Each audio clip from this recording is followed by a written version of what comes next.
Hello friends, तो स्वागत है आपका हमारे यूट्यूब चैनल पर हंटर 45 में। तो आज मैं आपको बताने वाला हूँ हैप्पीनेस बाय डिज़ाइन, इस बुक की समरी, जो कि बुक लिखी है पॉल डॉलन जी ने। तो चलिए शुरू करते हैं हमारा वीडियो।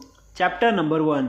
जब आप अपनी रोज़मर्रा के कामों को सुखद और लक्ष्यपूर्ण अनुभव करते हैं तो आप सबसे ज़्यादा खुश होते हैं। कल्पना करें कि बाकी के जीवन का हिस्सा आप अपने पसंदीदा कॉमेडी शो को देखने में निकाल सकते हैं। क्या आप सच में खुश होंगे?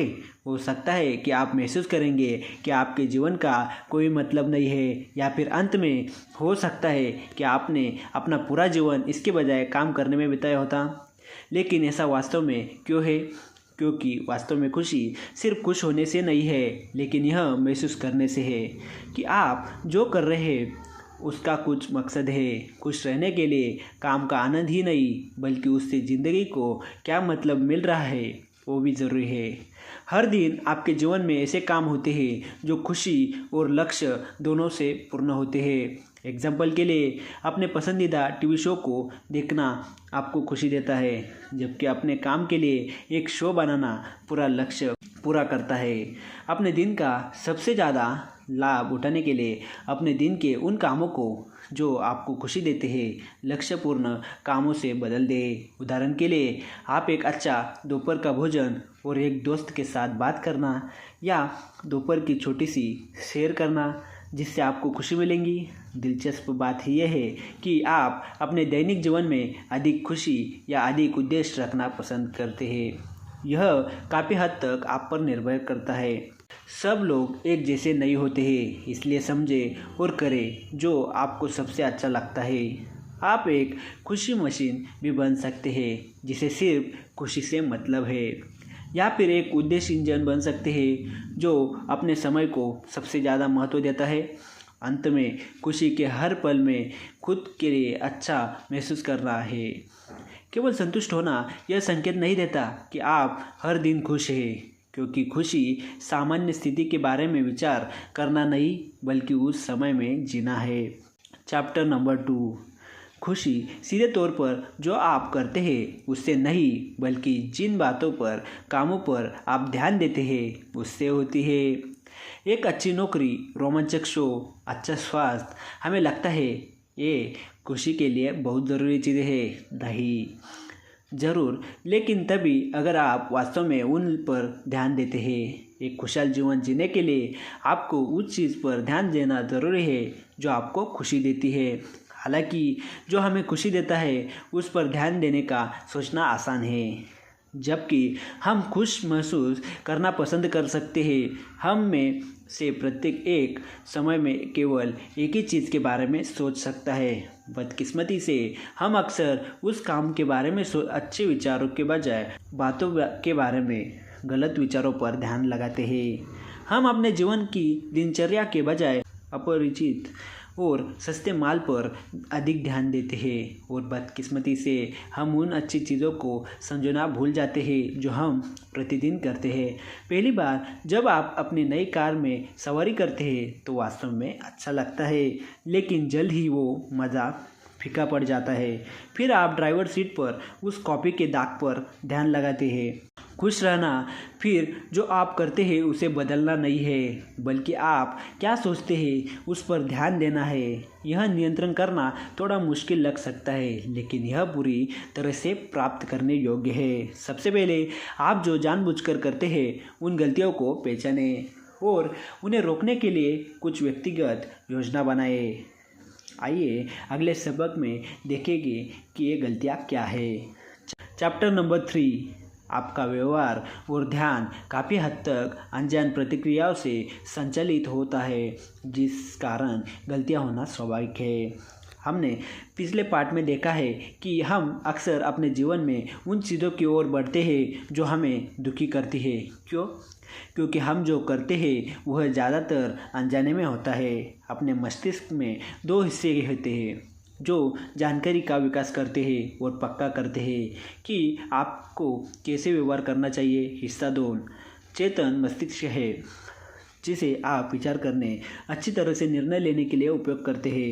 हिस्सा 1 हालांकि कहीं अधिक प्रभावशाली है। यह हमारे मस्तिष्क का पुरान आदिम हिस्सा है जो वृत्ति सूझबूझ से नियंत्रित होता है और आवेग और आदत पर काम करता है, जो हमें पूरे तरीके से काम करने में सक्षम बनाता है।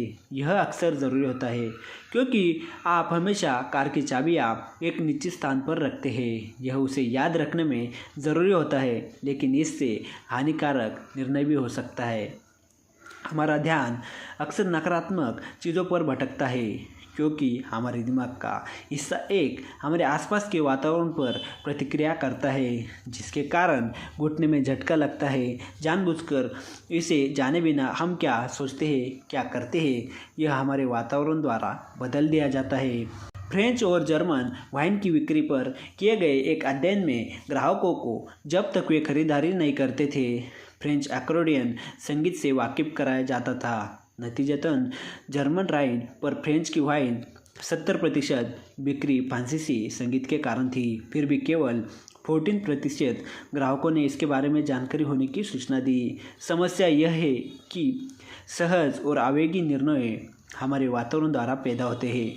कभी कभी हमें उन तरीक़ों से व्यवहार करने के लिए प्रेरित करते हैं जो हमें वास्तव में खुशी नहीं देते।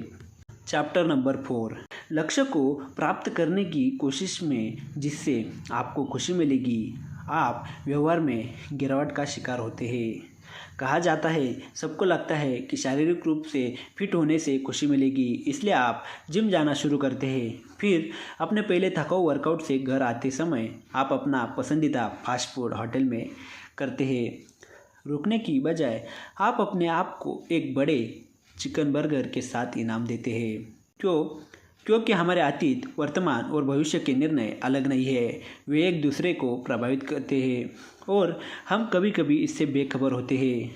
अक्सर अलग अलग व्यवहार एक ही प्रेरणा से जुड़े होते हैं। उदाहरण के लिए कुछ पाउंड खोने के लिए और एक व्यवहार में अभिनय करने में आपकी सफलता या विफलता आपके भविष्य के व्यवहार को प्रभावित करते हैं। इस प्रभाव को व्यवहार स्पिल ओवर कहा जाता है। परेशानी यह है कि व्यवहार काफ़ी हद तक आपके आवेगी हिस्सा एक के कारण है, इसलिए आपको अक्सर पता नहीं चलता कि यह बहुत देर तक कैसे काम करता है। व्यवहार स्पिल ओवर फ़ायदेमंद हो सकता है और आपको अपने लक्ष्य तक पहुंचने में मदद कर सकता है। एक अच्छा व्यवहार दूसरे अच्छे व्यवहार को प्रोत्साहित करता है। उदाहरण के लिए बाथरूम को पूरी तरह से साफ कर लेने के बाद आप अचानक रसोई से निपटने का निर्णय लेते हैं, या उस होटल में अच्छे भोजन के बाद आप कुछ कैलोरी जलाने के लिए घर तक चलने का फैसला करते हैं। दुर्भाग्य से व्यवहार संबंधी स्पिल ओवर भी उस तरीके से काम करना मुश्किल बन सकता है जिस तरह से हम जानबूझकर चाहते हैं, जो आमतौर पर अपराध और हताशा की ओर जाता है। इस पाठ के शुरुआत में दिए गए उदाहरण आप अपने पिछले अच्छे व्यवहार, जिम में वर्कआउट के कारण अपने आप को एक बुरा व्यवहार, एक बड़े बर्गर और फ्राइज का उपयोग करना के लिए तैयार करते हैं। इससे भी बदतर, एक बुरा निर्णय दूसरे बुरे निर्णय को जन्म दे सकता है। हम सभी ने अनुभव किया है कि पूरे दिन रात इंटरनेट पर खाना देखने के बाद आप एक स्वस्थ रात का खाना ऑर्डर करते हैं, यह दावा करते हुए अब कोई मतलब नहीं, मैं आज पूरा दिन आलसी रहा हूँ। चैप्टर नंबर 5, आप अक्सर अपनी इच्छाओं और लक्ष्यों को गलत समझते हैं, जिसमें वह कैसे आपकी खुशियों को प्रभावित करता है भी शामिल है। हमारे बहुत सारे निर्णयों और कामों का ज़रूरी कारण खुश रहना है। हम एक ही लक्ष्य की ओर ये सोचते हुए भागते हैं कि यह हमें खुशी देगा, पर इस बात को दिमाग में रखना ज़रूरी है कि आगे आने वाले समय में हम गलतियां कर सकते हैं और इससे हमें बुरा लग सकता है, जो कि स्वाभाविक है। हम कैसे अपने भविष्य के बारे में सोचते हैं दर्शाता है कि कैसे हम अपने अतीत के बारे में सोचते हैं।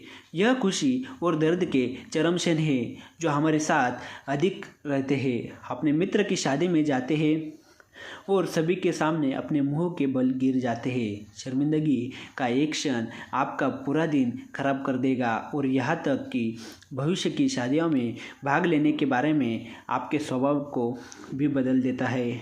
भविष्य की स्थितियों के बारे में ज़्यादा चिंता करना आपको अभी खुश होने से रोक सकता है। हम भी अक्सर अपने लिए अनुचित उम्मीदों के साथ लक्ष्य शुरू करते हैं और जब हम निराश हो जाते हैं तो हम कम के लिए बसना शुरू कर देते हैं, जिससे हमारा रास्ता ज़्यादातर दुखी हो जाता है। एग्जाम्पल के लिए, जब हम फिट होने की कोशिश करते हैं तो हम अक्सर चरम व्यायाम दिनचर्या के लिए लक्ष्य बनाते हैं जो हमारी क्षमताओं से परे है। फिर अनिवार्य रूप से हमारी अपेक्षाओं तक पहुंचने में असफल होने के बाद वो क्या रवैया अपनाते हैं, जिससे कोई अधिक व्यायाम नहीं होता। इसलिए बेहतर भविष्य के लिए काम करते समय वर्तमान में अपने जीवन की गुणवत्ता के बारे में नहीं भूलना चाहिए। चैप्टर नंबर 6, यह तय करने के लिए कि आपको किससे खुशी मिलती है। जैसा कि हमने देखा, हम अपने अतीत और भविष्य के अनुभव से वर्तमान की खुशी को प्रभावित करते हैं। तो हम कैसे निर्णय ले सकते हैं जो हमें आज और कल में दोनों में खुशियाँ लाए।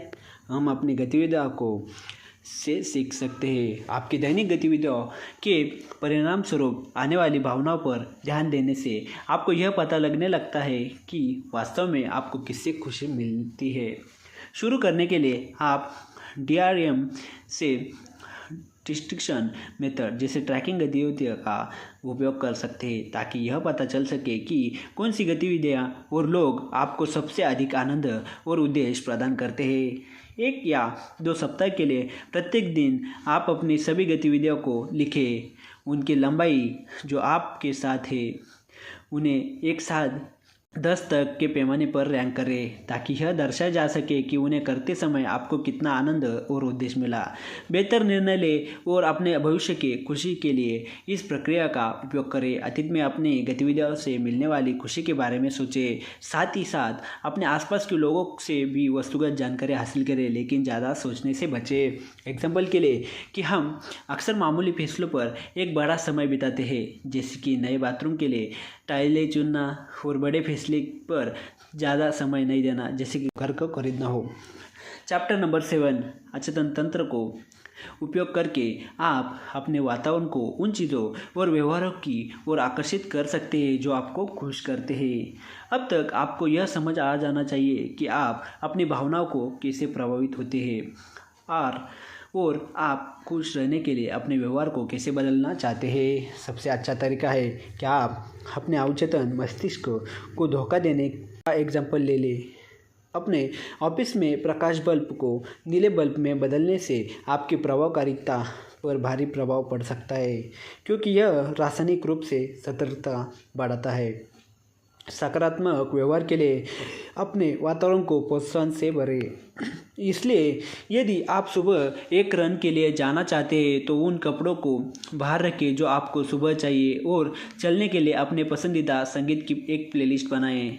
आपके आसपास के लोगों के लिए यह एक अच्छा विचार है जो आपके लक्ष्यों को समर्थन करता है, और यह उन लोगों की तलाश करने में मदद करेगा जिनके पास आपके जैसा उद्देश्य है।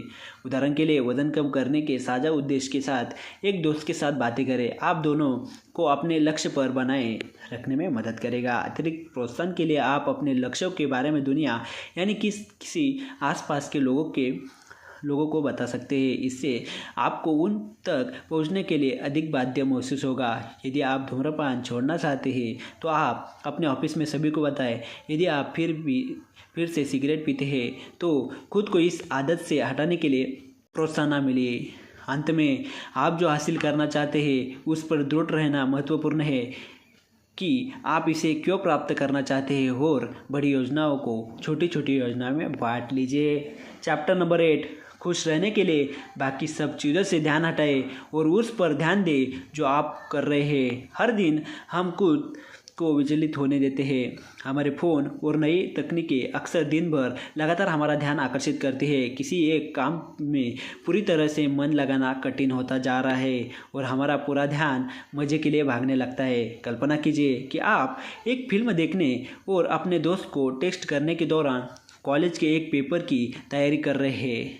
तीनों को एक साथ करने का प्रयास करने का मतलब है आप तीनों को खराब तरीके से कर रहे हैं। यह मल्टीटास्किंग आपको सचेत रूप से किसी भी अनुभव में शामिल होने से रोकता है। यदि आप किसी ऐसी गतिविधि में खुद को डुबा देते हैं, जैसे अपने दोस्त से बात करने लगते हैं अपने फ़ोन की जांच किए बिना, आप उससे अधिक आनंद और उद्देश्य प्राप्त कर सकते हैं। तो ध्यान भटकने से बचने के लिए आप क्या कर सकते हैं? सबसे पहली बुरी आदत को तोड़ने के लिए नई आदत बनाएं। आप अपने फ़ोन पर सभी गैर ज़रूरी सूचनाओं को बंद कर दें। इसे जितना संभव हो उतना दूर रखें। आप अपने दोस्तों और परिवार पर ध्यान देने के लिए एक नई आदत बना सकते हैं। एग्जाम्पल के लिए, जो भोजन के लिए बैठते हैं तो सब अपना फ़ोन टेबल के नीचे बीच में रख दें और खाना खाने के बाद चेक करें। अंत में यहाँ और भी अभी ध्यान केंद्रित करें, फिर चाहे वह काम हो या खुशी, उस पल में रहने से वह काम आसान बन जाता है और आप बेहतर तरीके से उसे कर सकते हैं। तो इससे निष्कर्ष यही मिलता है कि अपने व्यक्तित्व की जांच करने और अपने विचारों को बदलने के बजाय आप अपनी रोज़मर्रा के कामों में खुशी और उद्देश्य का संतुलन बनाकर उनके अच्छे पहलू पर ध्यान लगाकर अपनी खुशी बढ़ा सकते हैं। आज के लिए इतना ही। वीडियो अच्छा लगा होगा तो लाइक करें, शेयर करें, सब्सक्राइब करें hunter45 में, और ऐसे ही वीडियो देखने के लिए हमारे चैनल को सब्सक्राइब करें। तो मिलते हैं अगले वीडियो में।